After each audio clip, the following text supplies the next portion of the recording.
Because 3 years ago, the picture looked very different. February 24th, 2022. Russian armored columns crossed into Ukraine from multiple directions. The Kremlin's calculation was that Kiev would fall in days. It didn't. Ukraine's resistance was ferocious. The world responded with a level of economic and military solidarity that surprised even optimists. Weapons flowed, sanctions hit. A coalition of over 50 nations pledged support for Ukraine's defense. And in the early phase, it worked. Russia failed to take Kiev. Ukraine liberated Kharkiv in a stunning counteroffensive. The Kherson Crossing was retaken. Putin's ambition of a swift conquest was shattered. But then the war entered its second phase, the grind.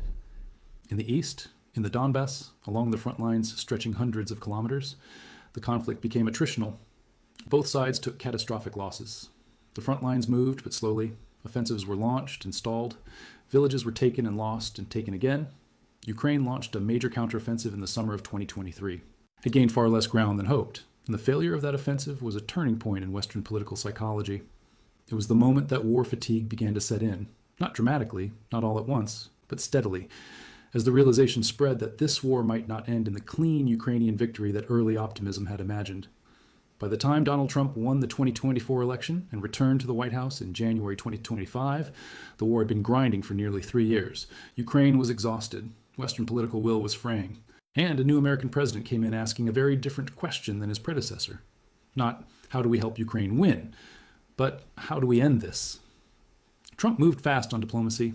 A phone call with Putin in February 2025, a summit in Anchorage in August, trilateral talks in Abu Dhabi, the 28-point plan, meeting after meeting. Most of it stalled. Ukraine rejected plans that asked it to concede territory. Russia showed limited, genuine willingness to negotiate in the assessment of European intelligence agencies. The talks produced more headlines than progress, and yet the process never stopped. The Florida meetings continued. And now in early 2026, something has changed in the pace and tone of these engagements. The Iran war has reshuffled global priorities. Energy markets are in chaos. And the Trump administration appears to have decided that the moment to close the Ukraine file is now. So why does Washington want this war over? What are the real motivations? There are several, and I think it's important to be honest about all of them, because they don't all reflect idealism, and that matters for understanding how this plays out. First, war fatigue. The American public was never deeply invested in this conflict. Polls have consistently shown a divided electorate, and Trump's political base has been especially skeptical of the billions spent in Ukraine when inflation was hurting American households. The political cost of continuing to fund the war is real, and Trump has never been willing to pay political costs that don't serve his agenda. Second, energy. The Iran war has sent oil prices past $100 a barrel. Trump wants them at 40. Russian oil is the fastest available lever to increase global supply and drive prices down. That is an immediate, tangible domestic political benefit. Third, strategic reorientation. The Trump administration is not a traditional American foreign policy administration.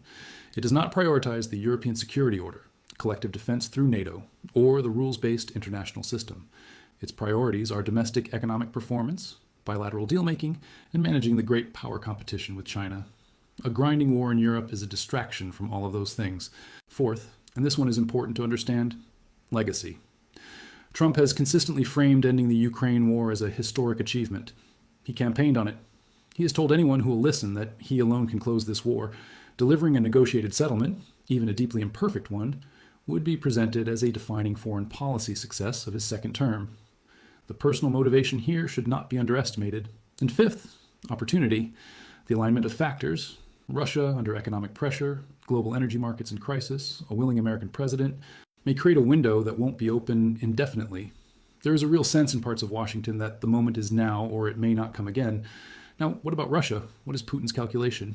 This is where I want to be careful, because there are two very different interpretations of what Russia is doing, and both have serious analytical support. The first interpretation is that Russia is genuinely interested in a deal. The economic pressure of 3 years of war and sanctions has been real. Russia ended last year with a significant drop in oil revenues. Inflation has run high. Access to Western technology and financial systems has been severely limited. The war is expensive. Hundreds of thousands of Russian soldiers